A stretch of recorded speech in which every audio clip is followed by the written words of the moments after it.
ऑक्टोबरमध्ये अतिवृष्टीग्रस्तांसाठी मुख्यमंत्री सहाय्यता निधीत 100 कोटी जमा झाले, मात्र प्रत्यक्षात 75,000ंचीच भरपाई दिली. माहितीच्या अधिकारात सरकारनंच वास्तव सांगितलं.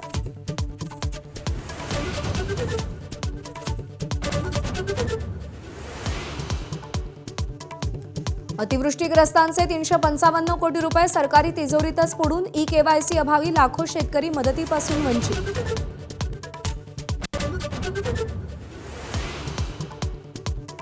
महापालिका निवडणुकीत सोयीनुसार महायुती होणार. मुंबई, ठाणे, कल्याण, डोंबिवली, नाशिक, नागपूरमध्ये शिवसेना भाजप एकत्र लढणार. पुणे आणि पिंपरी चिंचवडमध्ये भाजप विरुद्ध राष्ट्रवादी असा सामना रंगणार.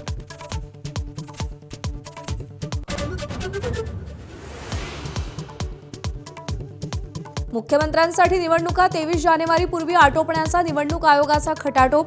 अंबादास दानवेंचा आरोप. फडणवीसांना 19 जानेवारीला दावोसच्या बैठकीला जायचं असल्यानं आयोग पंचांग खंगाळत असल्याची टीका.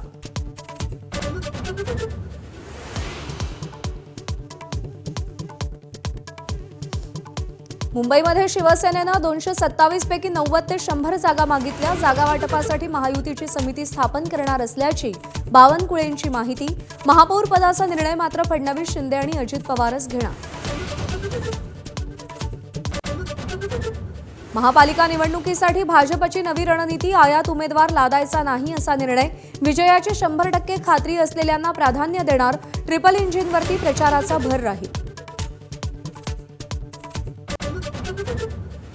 शरद पवारांच्या वाढदिवसानिमित्त दिल्लीमध्ये दिग्गज एकवटले. गौतम अदानींसह गांधी बहीण भाऊ स्नेहभोजनासाठी हजर.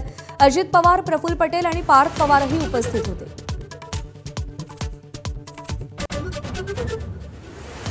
राज्यात एटीएस आणि ईडीच्या 40 ठिकाणी धाडी. काल रात्रीपासून पुणे, मालेगाव आणि ठाणे जिल्ह्यात छापे.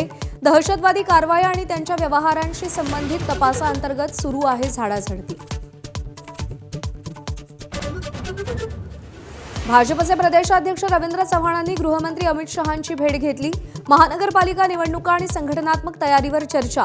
फडणवीस आणि शिंदेंच्या चर्चेचा तपशील दिल्याची माहिती. स्वातंत्र्यवीर सावरकरांच्या नावाचा कोणताही पुरस्कार स्वीकारणार नाही. संबंधित कार्यक्रमाला जाणार नाही. काँग्रेस नेते शशी थरूर यांचं वक्तव्य.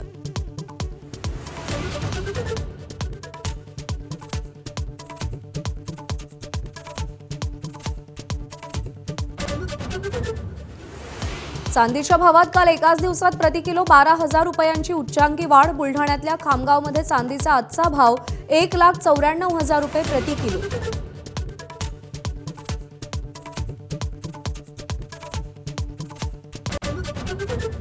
मराठवाडा थंडीनं गारठला. परभणीमध्ये तापमान 5.5 अंश सेल्सिअस. पुण्यातही पारा 8.1 अंशांवर. राज्यात सरासरी 10 ते 12 अंश तापमान.